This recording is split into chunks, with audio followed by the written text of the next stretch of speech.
Martín Lutero y la Reforma Protestante. Martín Lutero fue un monje alemán que en el siglo XVI quiso reformar algunos puntos vitales de la doctrina católica y acabó protagonizando el segundo gran cisma de la Iglesia de Roma con la llamada Reforma Protestante. Hijo de una familia de campesinos que pasaron a administrar una mina, Lutero fue enviado por su padre a la Universidad de Erfurt a estudiar leyes, lo que aseguraría el ascenso social de la familia. Martín era un buen estudiante, pero no tenía vocación de abogado. En una ocasión, una gran tormenta eléctrica amenazaba a Lutero. Los rayos caían tan cerca que éste pidió ayuda a Santa Ana, patrona de los mineros.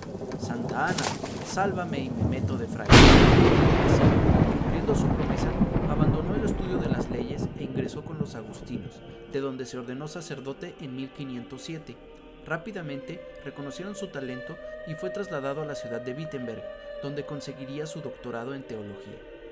En 1510 fue enviado a Roma para arreglar algunos asuntos de su orden.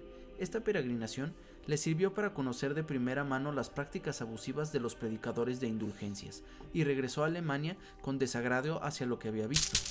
Según la doctrina católica, solamente los santos van directamente al cielo cuando mueren.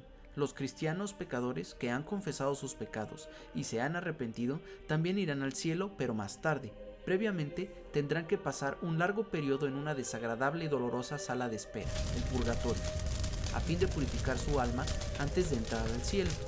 La Iglesia administraba el mérito acumulado por los santos y podía emplearlo en sacar del purgatorio inmediatamente a aquellos que compraran indulgencias. La compra de indulgencias valía como medio para salir o reducir la estancia en el purgatorio. Muy pronto pasaron a constituir buena parte de las finanzas pontificias administradas por los Fugger, banqueros alemanes de gran renombre. Sin embargo, a los príncipes que permitían la predicación y cobro de las indulgencias en su territorio les correspondía el 50% de los ingresos. Lutero hizo pública su protesta contra los abusos de los predicadores de indulgencias el 31 de octubre de 1517, clavando en la puerta de la iglesia de Wittenberg sus 95 tesis, donde planteó que las indulgencias deberían ser predicadas con prudencia, para que el pueblo no las prefiriera a las obras de caridad como el socorrer a los pobres. Denunciaba que las indulgencias no constituían una obligación para un cristiano y sobre todo que su compra representaba un peligro, pues confería a los pecadores una falsa seguridad de salvación. Además, Lutero cuestionó al Papa ¿por qué no vacía el purgatorio por pura caridad? ¿O por qué, si es tan rico, no construye la Basílica de San Pedro de su propio dinero en lugar del de los creyentes? La intención de Lutero no era insultar al Papa, sino más bien hacerle ver el descontento del pueblo alemán ante una situación generalizada de la Iglesia de Roma. Es ante todo una invitación racional a reformar la práctica de la predicación desde dentro de la Iglesia. A pesar de las buenas intenciones de Lutero, el Papa, mediante la bula Exsurge Domine, condenó sus obras al fuego y le exigió que se retractara, dándole un plazo de 60 días para someterse. Este se negó y quemó a su vez la bula papal. En respuesta, el Papa lo excomulgó, desterrándolo de la cristiandad. Así que el Papa envió sus delegados a Alemania a resolver el asunto. En esta época, Alemania y el centro de Europa estaban organizados bajo el Sacro Imperio Romano Germánico, un conglomerado de diversos estados civiles y eclesiásticos independientes uno de otro, gobernados por muchos príncipes y que tenía como figura autoritaria central al emperador. El título de emperador no se adquiría por herencia, sino mediante una votación entre los llamados príncipes electores. Estos lo nombraban rey de Alemania y todavía necesitaba ser coronado por el Papa para convertirse en emperador y protector de la Iglesia y el papado. Era precisamente con el príncipe elector de Sajonia, Federico el Sabio, con quien tenían que hablar los enviados del Papa para que arrestara a Lutero y quemara sus escritos. Pero Federico el Sabio, desconfiado de Roma, nunca tuvo intención de que predicaran las indulgencias en sus dominios. Estaba más preocupado por mostrar su colección de reliquias en Wittenberg, las cuales también otorgaban el indulto del purgatorio, previo pago de la ofrenda en su principado. Así que en lugar de arrestar a Lutero, consiguió convencer al emperador Carlos V de darle oportunidad a aquel de explicarse antes de condenarlo. Lutero es entonces convocado a la Dieta de Worms en 1521, donde frente al emperador y una mesa con todos sus escritos, los enviados del Papa le preguntaron: ¿usted escribió esos libros? Sí. ¿Se retracta usted de lo que ahí dice? A lo que Lutero solicitó tiempo para pensárselo. El emperador le otorgó un día de licencia y entonces Lutero contestó: yo no puedo someter mi fe ni al Papa ni a los concilios, porque es tan claro como la luz del día que ellos han caído muchas veces en el error, así como en muchas contradicciones consigo mismos.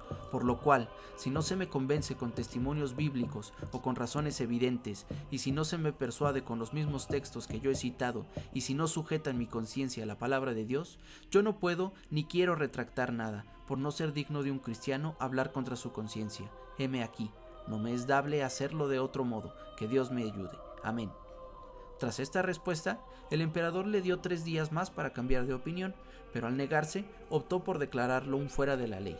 Así que Lutero quedó enemistado con el Papa y el emperador, pero los príncipes alemanes habían visto en él la oportunidad que necesitaban para quitarse de encima la presión económica que ejercía la Iglesia desde Roma, por lo que Federico el Sabio, príncipe elector de Sajonia y aliado de Lutero, ordenó montar un secuestro para resguardarlo en el castillo de Wartburg y que pudiese continuar escribiendo.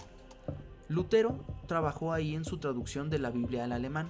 La clave del éxito fue que utilizó la lengua alemana en lugar del latín para promover sus ideas y acabó motivando la alfabetización de Alemania a través de sus numerosos textos y su traducción de la Biblia, que utilizaba un lenguaje más comprensible para los sectores no educados.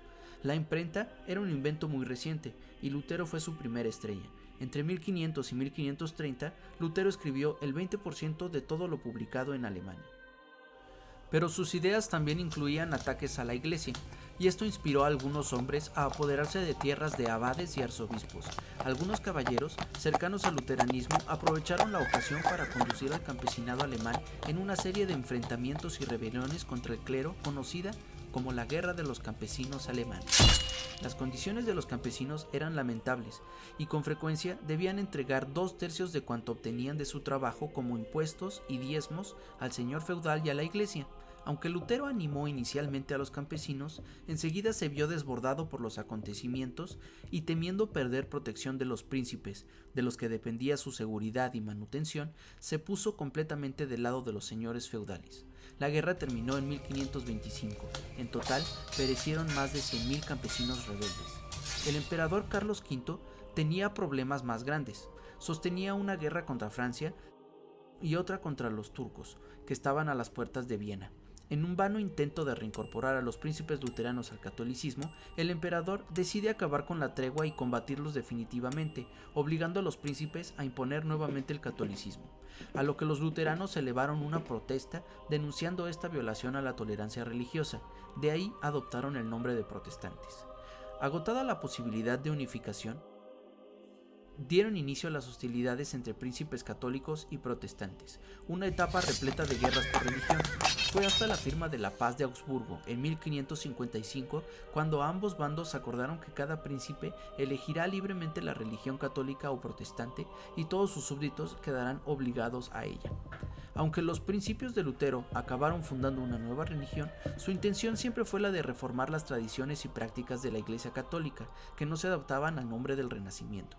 De igual manera, aprovechó el sentimiento de identidad alemana frente a la autoridad de Roma para ganarse el apoyo de los príncipes, así como estos últimos aprovecharon la reforma de Lutero para obtener beneficios económicos y políticos a costa de la Iglesia de Roma.